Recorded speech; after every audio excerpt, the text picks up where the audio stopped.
우리 주님의 은혜와 평강이 넘치기를 빕니다.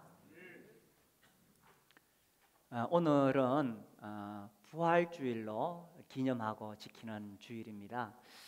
우리 교회는 부활절, 성탄절, 특별한 어떤 절기를 강조하지는 않지만 1년에 한 번 이 계절에 주님이 부활하셨다고 믿기 때문에 오늘 특별히 이 부활에 대해서 생각을 해보려고 합니다.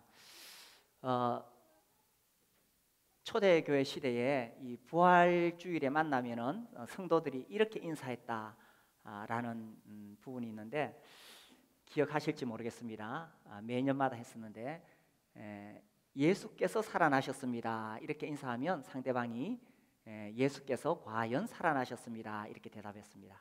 제가 하면 응답하시기 바랍니다. 예수께서 살아나셨습니다. 네, 참 놀라운 일이죠. 초대교회 사람들은 우리 주님의 부활을 직접 보았고 또 직접 본 사람을 보았습니다. 그렇기 때문에 그들에게 있어서 예수님의 부활 사건은 우리처럼 오래된 무슨 역사적인 그런 내용이 아니라 매우 실제적인 그런 사건이었다는 것입니다. 그래서 이 부활주일에 예수님께서 부활하신 것에 대해서 제가 계속 설교를 해왔는데 오늘은 이 죽은 자의 부활에 대해서 한번 생각을 해보려고 합니다. 정말 부활이 있을까요? 우리가 죽은 다음에 다시 살아날 수가 있을까요? 이 부활이라고 하면 아마 젊은 분들은 특별하게 관심이 없을 수도 있습니다. 여기 있는 우리 청소년들 또 청년들은 아직까지 부활에 대해서 그렇게 심각하게 생각을 하지 않죠. 그런데 나이가 조금씩 들어가서 40대가 되고 50대가 되고 또 더 나이가 들어가게 되면 더 부활에 대해서 생각을 하게 됩니다.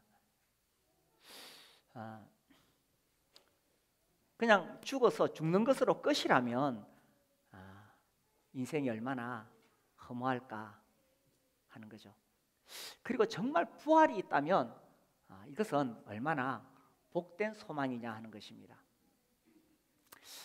그런데 부활이 없다면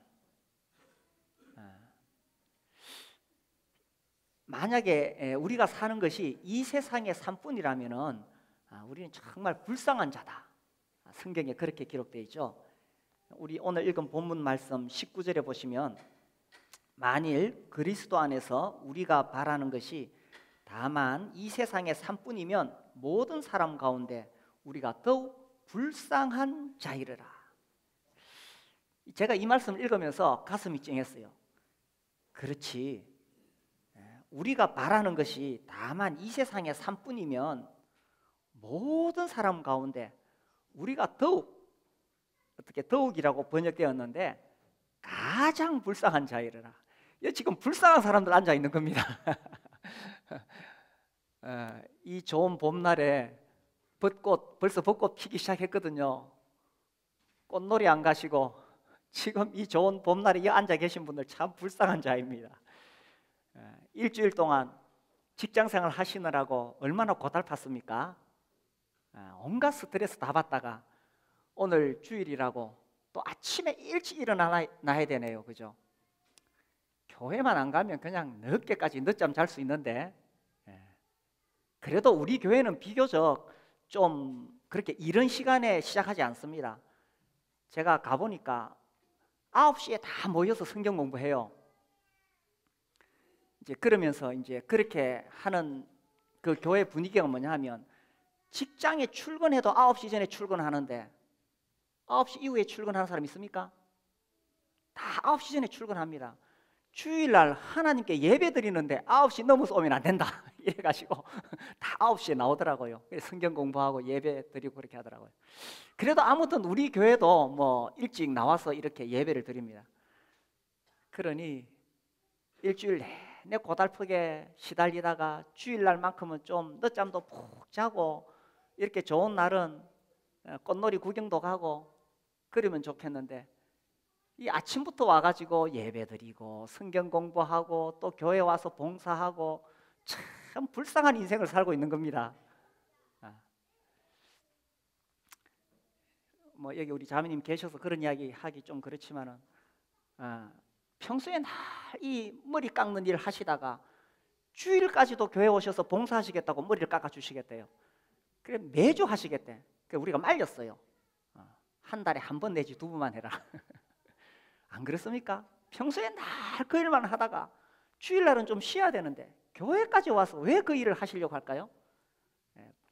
만약에 우리의 바라는 것이 다만 이 세상의 삶뿐이라면 모든 사람 가운데 우리가 더 불쌍한 자이라. 얼마나 불쌍한 인생을 살고 있는지 모릅니다. 우리 교회가 처음 시작했을 때에 저기 신당동에 있었습니다. 이 저녁 시간에 제가 또 교회에 이렇게 가다 보면은 그때 우리 교회 처음 개척했을 때 계시던 분 계시죠? 그 골목이 다 이 막창을 파는 골목입니다. 대구의 아주 대표적인 음식. 근데 이 막창을 굽는 냄새가 얼마나 좋은지 모릅니다. 아시죠, 그죠? 그때 우리 수요일 날 특히 수요 예배 때 교회 오시다 보면은 막 그 구수한 냄새가 나잖아요. 이제 수요일이 아니더라도 제가 저녁에 그때는 늘 뭐 교회에서 살았으니까 교회 가다 보면은 막창을 구수하게 굽고 그 사람들이 앉아가지고 소주가 아니고 쇠주죠. 쇠주 잔을 기울이면서 인생 이야기를 나눕니다. 멋있지 않습니까? 이 세상의 삶뿐이라면 그렇게 사는 게 멋있지 않겠어요? 어디 매이는 것도 없고 그죠? 아주 자유롭게 편안하게 직장에서 스트레스 받으면 모여가지고 그날 저녁에 한잔 하고. 그런데 우리 예수 믿는 사람은 스트레스 받는다고 한잔 할 수도 없네. 우리의 바라는 것이 다만 이 세상의 삶뿐이라면은 진짜 불쌍한 인생을 살고 있는 겁니다. 그러니까 부활이 없다면 이렇게 살지 말라는 것입니다. 부활이 없다면 이렇게 살면 안 됩니다. 뭐 어떻게 살아야 되느냐? 그쵸, 돈을 모아야 됩니다. 뭐 수단과 방법을 가리지 말고 붙잡혀 가지 않을 정도로 열심히 일해서 돈 모아가지고 주일날 뭐한데 여기 옵니까? 우리가 주일날 걸리니까 어디 여행도 못 가고 그죠? 남들은 다 주일 빼먹고 해외여행 다니는데 주일 걸리지 말고 마음껏 여행 다니시고 명품 가방 차고 다니시고 그죠? 쾌락을 즐기시고 그렇게 사는 겁니다. 부활이 없다면 굳이 이렇게 살 이유가 없는 거예요. 그리고 진짜 중요한 거는 자식 좋은 대학 보내는데 올인해야 됩니다. 그렇죠? 부활이 없다면 이 세상의 삶이 다니까 여기다가 모든 걸 다 투자하고 어떻게 하면 여기서 더 즐길 수 있을까? 그렇게 살아야 되는 겁니다. 그런데 이제 우리가 또 한번 생각을 해보는 겁니다. 과연 부활이 있느냐? 이거를 어떻게 알 수가 있을까요? 뭐 어떻게 과학적으로 증명할 방법이 있습니까? 우리 현대인들은 과학을 매우 좋아하죠. 아주 과학을 신봉합니다. 근데 또 이 현대인들은 과학을 신봉하면서 또 급한 일이 있으면 점집에 가서 점칩니다. 아주 이 비정상적인 그런 사고의식 속에 살아가는데 아무튼 뭐 과학 그러면 과학적이다 이러면 참 좋아하는데 사실 우리가 알고 있는 과학이 과학적이 않은 것이 굉장히 많죠. 이제 내일까지 우리 창조과학 세미나 이제 내일 종강합니다. 우리 교회에서 대구 지부에 있는 강사님들 초청해서 창조과학 세미나 계속 해왔는데 이제 내일 종강입니다. 이제 거기서 과학에 대해서 또 기본적인 공부를 합니다. 진짜 과학적이다라고 했을 때는 그런 실험을 통해서 아무리 반복해도 똑같은 결과가 나와야 되는데 그렇지 않은 것들이 많죠. 특별히 이제 우리가 이번에 창조과학 하면서 진화론이 얼마나 허구인가 이제 그런 것들 보고 있습니다. 사실 이 우주가 어떻게 시작되었는지에 대해서는 실험 과학으로는 입증할 수가 없습니다. 그러니까 다만 이 추론할 뿐이죠. 드러난 증거를 가지고 추론하는데, 이게 이제 진화론자 입장에서는 똑같은 증거를 가지고도 이걸 자꾸 진화의 증거라고 이야기를 하고, 또 창조론의 입장에서는 오히려 그것이 창조의 증거가 됩니다. 결국 어떤 면에서는 과학의 문제가 아니라는 거죠. 혹시 여기 계신 분들 중에 진화론이 과학이니까 나는 창조를 못 믿겠다 하면은 매우 무식한 이야기입니다. 진화론은 과학이 아닙니다. 근데 우리가 눈을 뜨고 보면 사실 수많은 증거 자료들이 진화가 아니라 창조라는 것을 명백히 보여주고 있죠. 그래서 어떤 이 반복된 실험으로 증명할 수 없는 부분들은 증거 자료를 가지고 이제 우리가 알 수 있습니다. 부활에 대해서도 그러합니다. 부활도 어떤 이 과학적인 실험으로 해볼 수 있는 게 아니죠. 뭐 실험하다가 죽었는데 안 깨어나면 안 되잖아요. 그럼 어떻게 알 수 있느냐? 부활에 대해서도 확실한 증거 자료, 확실한 증인이 있다라는 것입니다. 자, 오늘 우리 본문 말씀 보겠습니다. 고린도전서 15장 12절을 보시면, 그리스도께서 죽은 자 가운데서 다시 살아나셨다 전파되었거늘 너희 중에서 어떤 사람들은 어찌하여 죽은 자 가운데서 부활이 없다 하느냐. 자, 이제 이런 질문이 있어요. 죽은 자 가운데서 어떻게 부활이 있을 수 있느냐? 죽으면 끝이지. 어떻게 다시 살아날 수 있느냐? 이렇게 질문이 있었어요. 거기에 대해서 이 사도 바울이 12절에 이렇게 이야기한 것입니다. 왜 죽은 자의 부활이 없다고 말하느냐? 그리스도께서 죽은 자 가운데서 다시 살아나셨다 전파되었는데 어떻게 죽은 자 가운데 부활이 없다고 하느냐라는 것입니다. 그러니까 모든 사람이 다 죽는다. 이게 이제 일반적인 우리의 상식이고, 그렇죠? 그런데 여기에 대한 반례가 생긴 겁니다. 반대가 되는 예. 제가 대학 시절에 수학을 공부했잖아요. 그래서 이제 증명하는 방법이 여러 가지가 있는데 그 중에 하나가 이 반례를 드는 것입니다. 뭐 어떻게 할까? 예를 들어 개나리는 노랗다 이랬는데 빨간 개나리를 딱 가지고 오면 개나리는 노랗다라는 말이 틀리게 되는 거예요. 그러니까 이제 모든 사람이 다 죽으면 끝이다 이랬는데 예수님이 부활하셨다는 것은 확실한 반례가 되는 것입니다. 그래서 사도 바울이 왜 죽은 자 가운데 부활이 없다 하느냐? 예수께서 살아나셨다고 전파되지 않았느냐라는 것이죠. 13절, 만일 죽은 자의 부활이 없으면 그리스도도 다시 살아나지 못하셨으리라. 진짜로 죽으면 끝이고 부활은 도저히 있을 수 없는 사실이라면은 그리스도께서 다시 살아나지 못하셨을 것이다라는 것입니다. 그래서 그리스도께서 살아나셨다고 이렇게 명명백백하게 전파되고 있는데 왜 부활이 없다느냐? 이게 이제 죽은 자는 부활이 없다라고 하는 그 질문에 대해서 완전히 그렇지 않다는 것을 종집으로 꽝 찍는 그런 선언입니다. 자, 이게 이제 우리 시대하고는 좀 다른 거예요. 우리 시대는 어떤 면에서 이 성경을 보면서 뭐 이거 하나의 기독교 신화가 아니냐 이렇게 생각할 수 있습니다. 그런데 이 고린도전서가 기록될 그 무렵에는 아무도 그렇게 말할 수가 없었습니다. 왜냐하면 이 고린도전서가 기록될 그 당시에는 예수께서 부활하신 것을 본 사람들이 한두 사람이 아니라는 거예요. 고린도전서 15장이 그렇게 이제 그 증인들이 나오잖아요. 한번 볼까요? 15장 3절, 내가 받은 것을 먼저 너희에게 전하였노니 이는 성경대로 그리스도께서 우리 죄를 위하여 죽으시고 장사 지낸 바 되셨다가 성경대로 사흘 만에 다시 살아나사, 성경대로 살아나셨는데 5절, 게바에게 보이시고.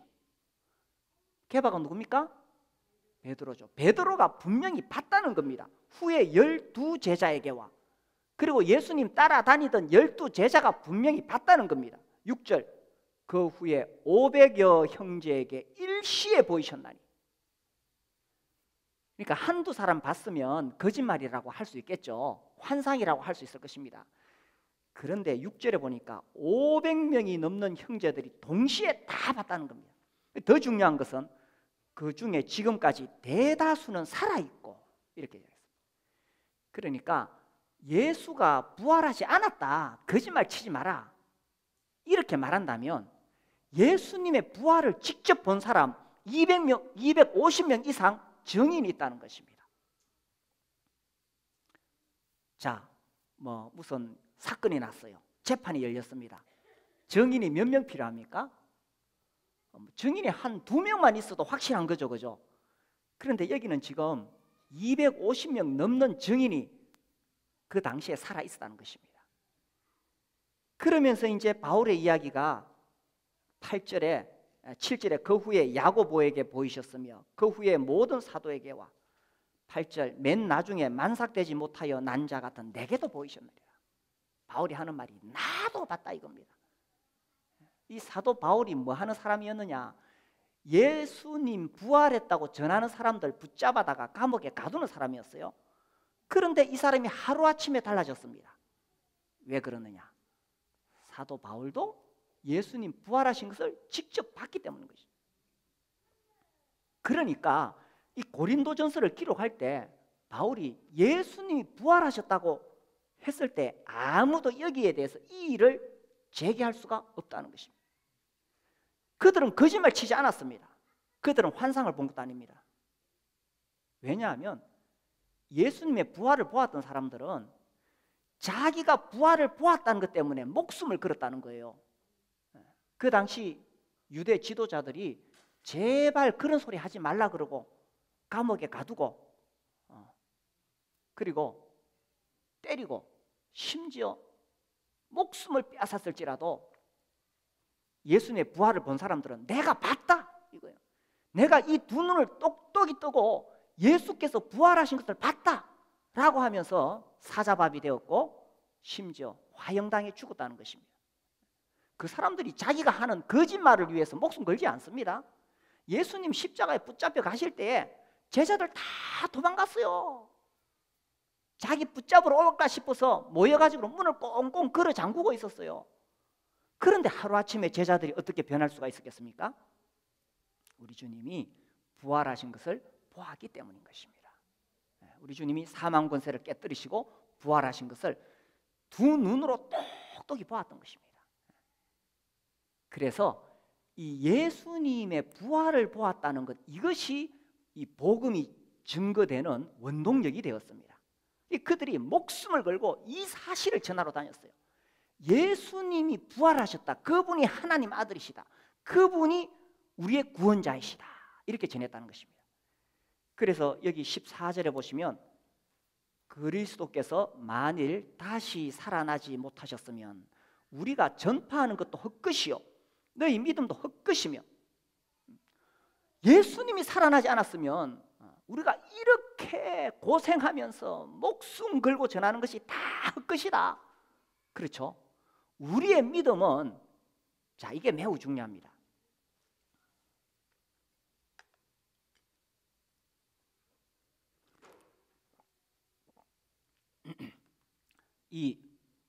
우리가 믿는 이 기독교의 진리는 어떤 교리 위에 서 있지 않습니다. 교리가 아니라 역사적인 사건 위에 서 있다는 거예요. 이 기독교라는 걸 만들어낼 때에 사람들이 모여가지고 혹은 예수가 어떤 가르침을 가지고 그 교리를 가지고 만든 것이 아니에요. 뭐냐 하면 실제로 역사적으로 일어났던 그 사건들이 기초가 되어서 그것을 믿는 것입니다. 제가 지난 2월 달에 그 이스라엘 이렇게 여러 지역을 여행하면서 더더욱 그런 것을 느꼈어요. 아, 내가 믿고 있는 것은 어떤 신화가 아니다. 어떤 교리가 아니다. 이건 확실히 역사적으로 일어난 사건 위에 있는 것이다. 그러니까 이 구약 성경 읽으면은 다 역사 이야기예요. 아니 그 이스라엘의 역사 이야기가 왜 성경이 되는 것입니까? 구체적으로 그 사건이 일어난 땅이 있다는 것입니다. 그래서 그 여리고 도시에 들어가고 또 베들레헴 또 예루살렘 이렇게 여행하면서 여기에 그 역사적인 사건이 그렇게 일어났구나. 그리고 예수께서 오셨을 때 그 갈릴리 주변에 이렇게 다니면서 예수께서 여기서 그런 일을 일으키셨구나. 그래서요, 우리가 믿는 이 기독교 진리는 단순히 교리가 아닙니다. 역사적 사건 위에 있는 거예요. 이 복음이 전파되는 원동력이 된 것은 예수께서 십자가에 죽으셨는데 그분이 살아나셨고 그것을 보았던 사람들이 막 가슴이 뜨거워가지고 이 사실을 전했던 것입니다. 그래서 예수가 진짜 하나님 아들이 맞다는 거예요.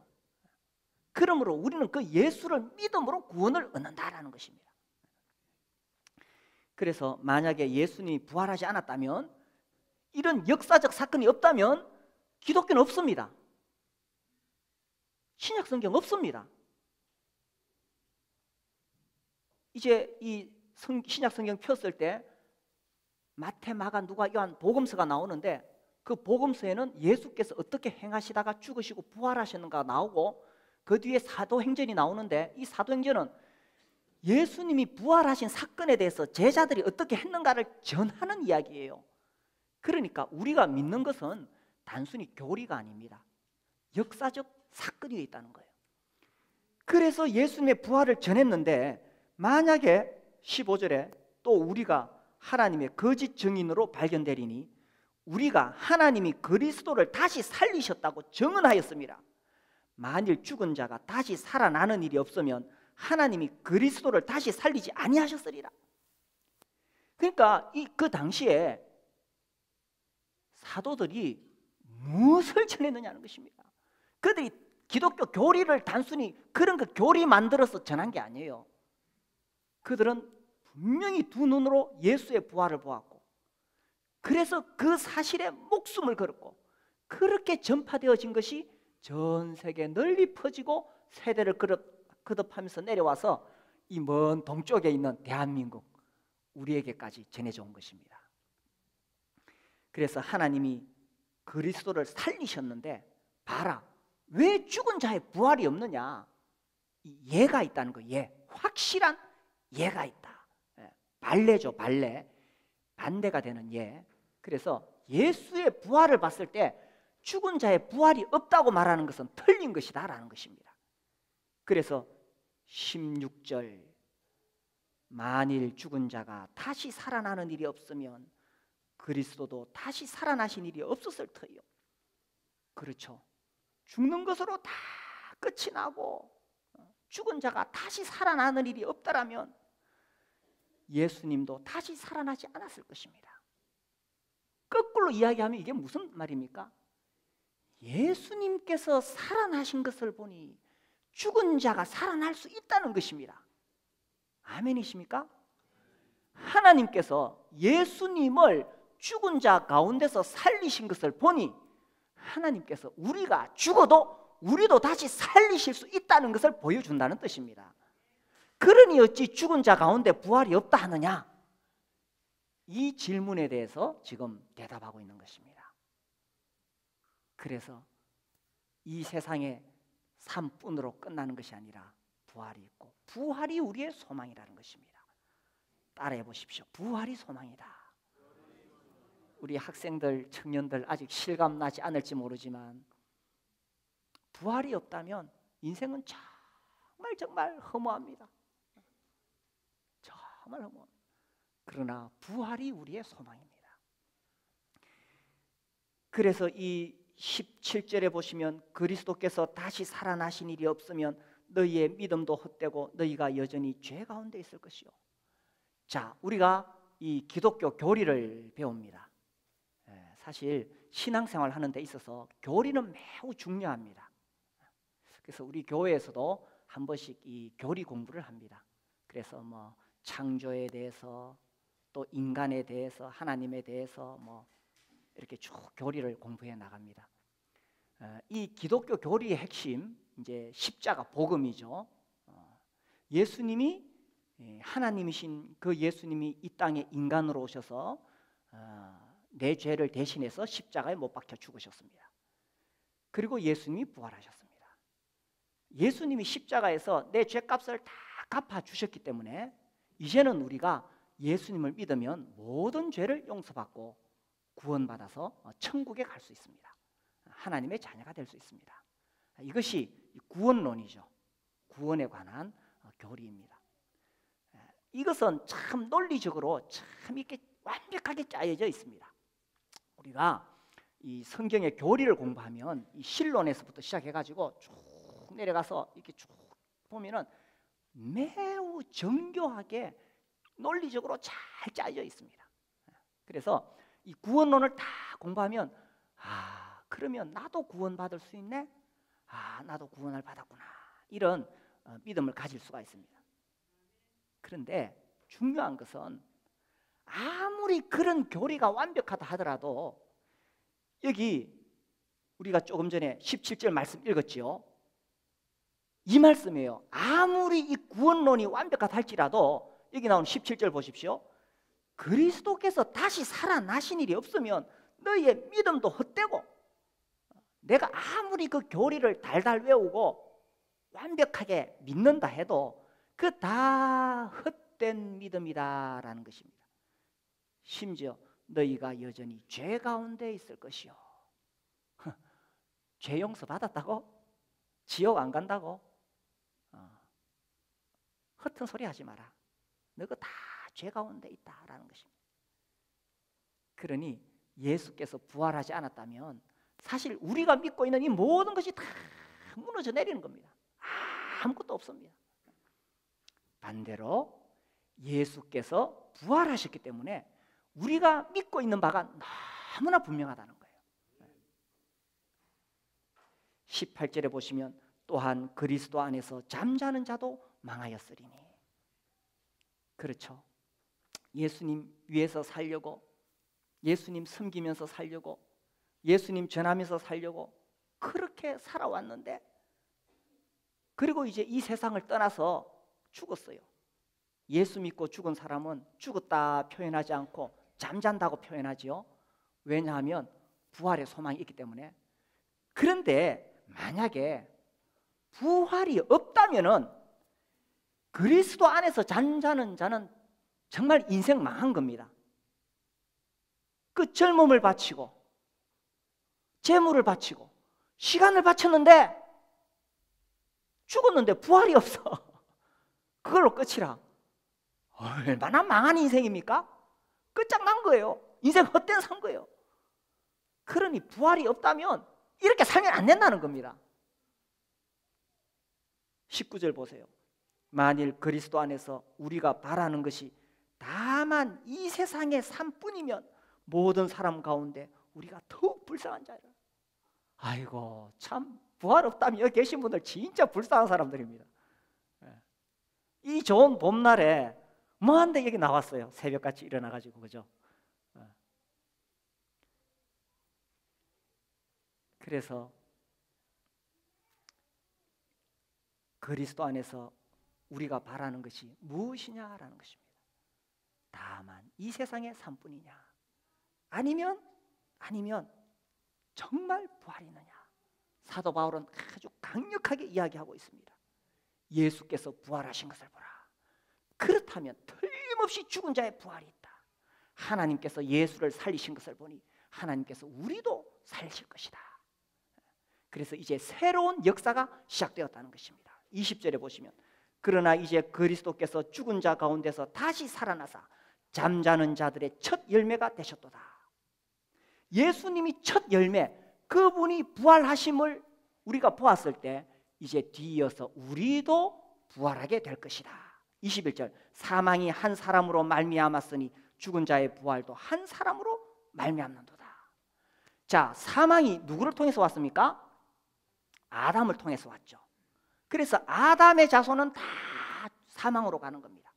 그런데 이제 새로운 조상 예수께서 오셨습니다.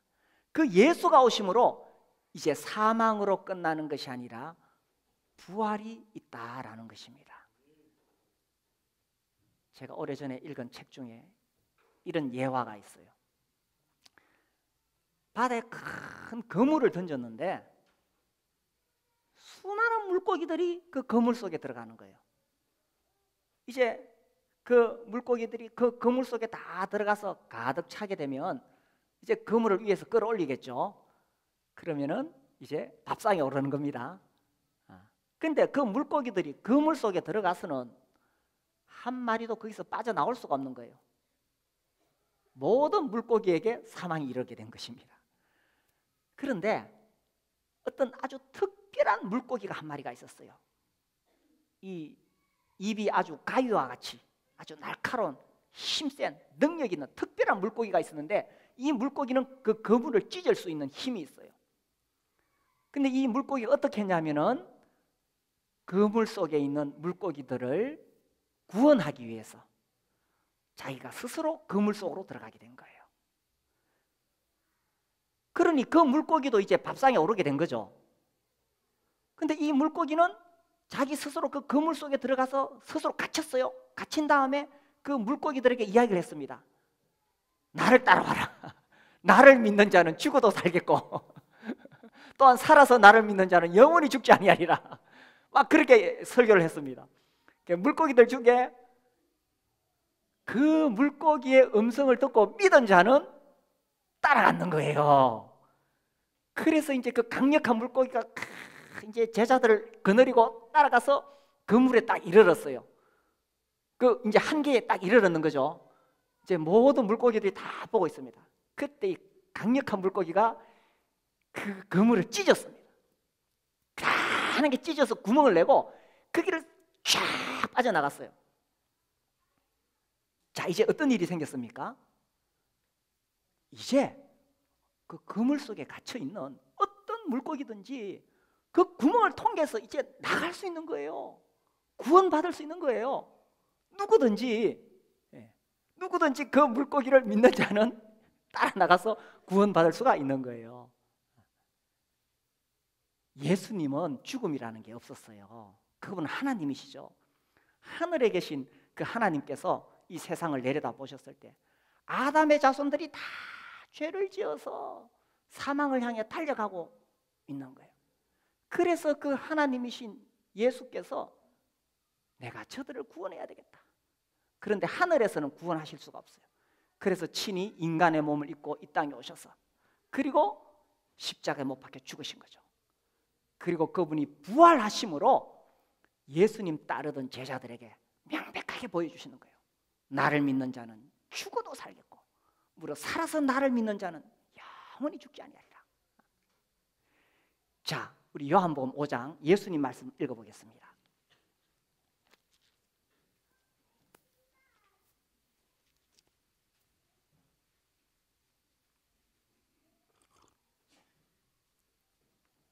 요한복음 5장 25절 진실로 진실로 너희에게 이르노니 죽은 자들이 하나님의 아들의 음성을 들을 때가 오나니 곧 이때라. 듣는 자는 살아나리라. 하나님의 아들의 음성을 듣고 그 음성을 듣는 자, 그 말씀을 믿는 거죠. 믿는 자는 살아나리라. 26절 아버지께서 자기 속에 생명이 있음같이 아들에게도 생명을 주어 그 속에 있게 하셨고, 여기서 말하는 생명은 사망 권세를 깨뜨릴 수 있는 그 생명을 이야기하는 겁니다. 27절 또 인자됨으로 말미암아 심판하는 권한을 주셨느니라. 28절 29절 우리 같이 읽읍시다. 시작. 이를 놀랍게 여기지 말라. 무덤 속에 있는 자가 다 그의 음성을 들을 때가 오나니 선한 일을 행한 자는 생명의 부활로 악한 일을 행한 자는 심판의 부활로 나오리라. 이를 놀랍게 여기지 말라. 무덤 속에 있는 자가 다 그의 음성을 들을 때가 오나니, 언젠가 예수께서 다시 오시는 그날에 무덤 속에 있는 자가 다 주님의 음성을 들을 때가 온다는 것입니다. 그때 부활이 일어나는데 29절을 우리가 잘 이해해야 돼요. 29절 오해하면은 이게 무슨 행위로 구원받는 것인가?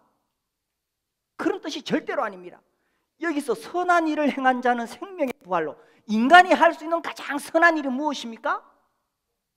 내가 저 어디 뭐 복지단체 가서 뭐 좀 봉사하고 이런 게 선한 일입니까? 그 선한 일 아니에요. 인간이 아무리 행위로 선한 일을 한다 할지라도 근본 죄인인 인간에게서 나오는 것은 다 죄악일 뿐입니다. 인간이 할 수 있는 유일한 선한 일이 있어요. 그게 뭡니까? 하나님의 아들 예수 그리스도를 믿는 것입니다. 그러므로 예수를 믿는 자는 생명의 부활로, 악한 일을 행한 자, 인간이 하는 일은 다 악이죠. 결국 예수를 믿지 않는 것이 가장 악한 일입니다. 하나님께서 우리를 구원하시려고 보내주신 독생자 예수를 믿지 않는 것이 악한 일이죠. 그 물고기가 그물을 찢고 탈출했지만, 그리고 구원받을 수 있는 길을 열어놓았지만, 그 물고기 따라가지 않고 그물 속에 있으면 다 밥상에 오르는 겁니다. 그래서 믿지 않는 것이 죄라고 예수님이 명백하게 이야기하셨습니다. 죄에 대하여라 하면, 요한복음 16장, 죄에 대하여라 하면 저희가 나를 믿지 아니하며, 이거예요. 중요한 것은 예수님 다시 오시는 마지막 날에 부활이 있는데 두 가지 종류의 부활이 있다. 29절, 선한 일을 행한 자는 생명의 부활로, 악한 일을 행한 자는 심판의 부활로 나오리라. 부활이 있음을 믿으십니까? 진짜 믿으십니까? 부활이 있다면 이렇게 살면 안 되겠죠. 우리가 살면서 참 어려운 일을 당할 때가 많이 있습니다. 그때 저는 생각합니다. 만약에 부활이 없다면, 내가 바라는 것이 다만 이 세상의 삶뿐이라면, 내가 당하고 있는 이 일에 대하여 아무 해답이 없는 거예요. 어떻게 해도 어떻게 해결할 수가 없는 거예요. 그러니 이 세상의 삶뿐이라면 낙심하고 좌절하고 그렇게 사는 거예요. 그러나 부활이 있다면 지금 내가 이 땅에서 당하고 있는 이것이 다가 아니라는 것입니다. 그러니 어려운 문제가 있어서 해결 안 된다고 낙심하고 좌절하고 이렇게 살아서는 안 된다는 것입니다. 우리가 예수님 이름으로 기도하는데 때때로 기도 응답이 늦어져서 때로는 우리가 바라는 기도대로 안 되기도 하고, 그래서 하나님 앞에 낙심이 되고, 하나님 기도해도 안 되네요, 문제는 여전히 있네요. 그래서 낙심하고 좌절하고, 부활이 없다면 그렇게 사는 겁니다. 이 세상의 삶뿐이라면 우리가 닥치고 있는 현실의 문제 앞에 더 이상 소망이 없는 거예요. 그러나 부활이 있다면 지금 내가 당하고 있는 일들에 대해서 내가 다 이해하지 못한다 할지라도 부활이 있다면 그것이 우리의 소망이 된다는 것입니다. 특별히 우리가 예수님 섬기려고, 복음 전하려고 그렇게 애를 쓰고 있죠. 그렇게 하면서 시간을 투자하고 물질을 투자하고 그랬는데도 사실 열매가 없을 수 있어요. 그럴 때 얼마나 힘이 듭니까? 주님, 내가 이렇게 열심히 주님 한번 잘 섬겨보려고 하는데 왜 이렇게 자꾸 어려운 일이 생깁니까? 만약에 우리의 바라는 바가 이 세상의 삶뿐이라면 우리는 낙심하고 좌절할 수밖에 없을 것입니다. 그러나 부활이 있다면 그렇게 낙심하고 좌절하고 그렇게 살아서는 안 된다는 거예요. 정말 부활을 우리가 믿는다면, 정말 부활이 있다면 우리가 이 땅에서 당하는 그런 일들에 대해서 다 이해하지 못할지라도 부활이 우리의 소망인 것입니다. 저를 따라해 보십시오. 부활이 소망이다.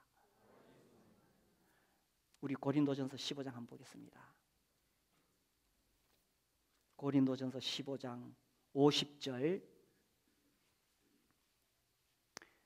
형제들아 내가 이것을 말하노니 혈과 육은 하나님 나라를 이어받을 수도 없고 또한 썩는 것은 썩지 아니한 것을 유업으로 받지 못하느니라. 51절, 보라 내가 너희에게 비밀을 말하노니 우리가 다 잠잘 것이 아니요 마지막 나팔에 순식간에 홀연히 다 변화하리니 나팔 소리가 나매 죽은 자들이 썩지 아니할 것으로 다시 살아나고 우리도 변화되리라. 이 썩을 것이 반드시 썩지 아니할 것을 입겠고 이 죽을 것이 죽지 아니함을 입으리로다. 이 썩을 것이 썩지 아니함을 입고 이 죽을 것이 죽지 아니함을 입을 때에는 사망을 삼키고 이기리라 기록된 말씀이 이루어지리라. 우리의 바라는 바가 다만 이 세상 삶뿐이라면 우리는 가장 불쌍한 자가 될 것입니다. 더 이상 소망이 없고 해답이 없을 것입니다. 그러나 부활이 있다면, 우리가 다시 변화돼서 다시 살아가는 그 부활이 있다면, 우리가 이 땅에 살면서 이해되지 않는 그런 모든 문제가 조금도 문제가 되지 않는다는 것입니다. 54절, 55절, 55절에서 58절까지 같이 읽읍시다. 시작. 사망아 너의 승리가 어디 있느냐? 사망아 네가 쏘는 것이 어디 있느냐? 사망이 쏘는 것은 죄요, 죄의 권능은 율법이라. 우리 주 예수 그리스도로 말미암아 우리에게 승리를 주시는 하나님께 감사하노니, 그러므로 내 사랑하는 형제들아, 견실하며 흔들리지 말고 항상 주의 일에 더욱 힘쓰는 자들이 되라. 이는 너희 수고가 주 안에서 헛되지 않은 줄 알며. 주님을 섬기면서 어렵고 힘들 때가 있을 것입니다. 그럴 때 흔들리죠. 흔들립니다. 그럴지라도 내 사랑하는 형제들아, 견실하며 흔들리지 말고, 오늘은 좀 쉬었다 하지, 그러지 말고 항상 주의 일에 더욱 힘쓰는 자들이 되라. 특별히 우리 목자로 섬기고 목녀로 섬기는 분들, 그렇게 섬기는데도 목장 식구들이 변하지 않을 때 얼마나 힘이 듭니까? 흔들립니다. 목장 식구들 좀 변하십시오. 그날 목장 못 가면 못 간다고 일찍 좀 전화하고, 또 개인적으로 좀 바쁜 일 있어도 그거 제끼고 목장 참석에 우선하고, 우리 목자 목녀님 좀 도와주십시오. 우리 목장 식구들 그렇게 안 할지라도 우리 목자 목녀님들 견실하며 흔들리지 말고. 왜요? 이 땅에서의 삶이 다가 아니니까. 내가 섬긴 것에 대해서 부활의 그날에 그것이 다 드러나게 되니까. 이 땅에서의 삶이 다가 아니라 우리가 참으로 돌아갈 그 본향 천국, 거기서 우리가 다시 부활할 것이니까. 그래서 흔들리지 말고, 그렇게 우리가 섬긴 것에 대해서 너희 수고가 주 안에서 헛되지 않은 줄 압니다. 현대인들이 우울증에 시달려요. 왜 그런지 아십니까? 소망이 없어 그래요. 아침에 일어나서 직장에 갔다가 하루 종일 다람쥐 쳇바퀴 돌듯이 그렇게 생활하고, 또 집에 오고, 그러다가 또 스트레스 받고, 이 하루 종일 돌아가는 똑같은 일들에 이게 변화가 없어. 뭐 내일이 더 좋아질 거라는 것도 없고, 살수록 인생은 어렵고 힘들고, 그러니 우울증에 걸리고, 그러니 뭐 내일 하루 더 살아봤자, 똑같은 오늘인데 내일 하루 더 살아봤자 뭐하냐? 가서 뛰어내리는 거예요. 왜 우울증 걸리고 왜 뛰어내립니까? 소망이 없으니까. 소망이 없으니까. 두 번째로 왜 우울증 걸리느냐? 사명이 없으니까. 이 땅에서의 삶이 다라 그러면은 뭐 굳이 우리가 뭐 열심히 살아갈 어떤 인생의 목적도 없고, 내 인생을 투자할 만한 어떤 그런 목표가 없는 거예요. 그러니까 사명이 없으니까 우울증 걸리고 뛰내리는 거예요. 그러나 부활이 있다면, 참으로 부활이 있는 것을 믿는다면, 부활이 우리의 소망이요 사명인 것입니다. 오늘 이렇게 살다가 끝나는 것이 아니라, 부활이 있다면 오늘 하루를 어떻게 살아야 되겠어요? 오늘 나에게 주어진 하루를 어떻게 살아야 되겠어요? 하나님이 나에게 주신 그 사명을 위해 살아야 되지 않겠어요? 그러니 소망이 있고 사명이 있는데 뭐 언제 우울증 걸려요? 부활이 소망이요 사명인 것입니다. 따라해 보십시오. 부활이 소망이요 사명이다. 그러므로 내 사랑하는 형제들아, 견실하며 흔들리지 말고 항상 주의 일에 더욱 힘쓰는 자들이 되라. 이는 너희 수고가 주 안에서 헛되지 않는 줄. 왜 헛되지 않습니까? 이 세상의 삶이 다가 아니니까. 헨리 모리슨이라는 선교사님 이야기를 할게요.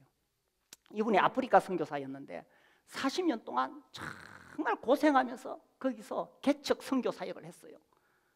거기서 아들 둘을 잃습니다. 자기 아내도 잃습니다. 이제 40년 동안 고생하고 늙어서 이제 고향이 미국으로 돌아오고 있습니다.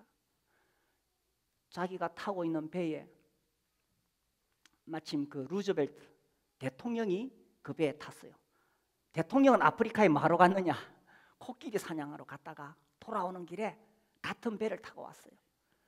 그래서 그 배를 타고 이제 뉴욕에 딱 항구에 들어오니까 대통령이 오신다고 그 앞에 레드 카펫을 쫙 깔아놓고 양쪽에 군악대가 쫙 서가지고 막 빵빠레를 울리고 사람들이 성조기를 들고 와서 흔들고 난리 났어요. 그리고 나서 대통령 일행이 쫙 빠져나가니까 이 늙은 선교사가 배에서 내리는데 자기를 맞이해 주는 사람이 한 사람도 없어요. 해는 져서 어두운데 얼마나 고독감과 실패감이 몰려오는지. 내 인생이 결국은 이런 것인가? 큰아들, 둘째 아들 다 잃어버리고 아내도 잃어버리고. 그래서 주님에게 한탄을 했어요. 주님, 이것이 40년간 아프리카에서 저의 청춘을 바치고 저의 건강을 바치고 저의 일생을 바친 결과란 말입니까? 그때 저 멀리서 주님이 자기에게 들려주는 음성이 있었습니다.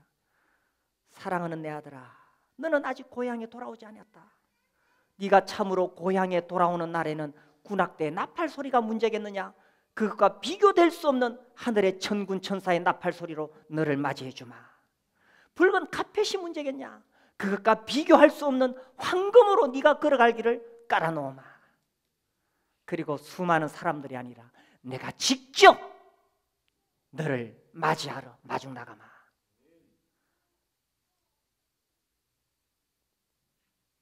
부활이 없다면 여기 모인 분들 이 세상에서 가장 불쌍한 사람들입니다. 그러나 부활이 있다면 우리에게 소망이 있고 사명이 있고, 그래서 이 소망과 사명을 위해서 살아가시게 되기를 바랍니다. 함께 일어나서 찬송하시죠.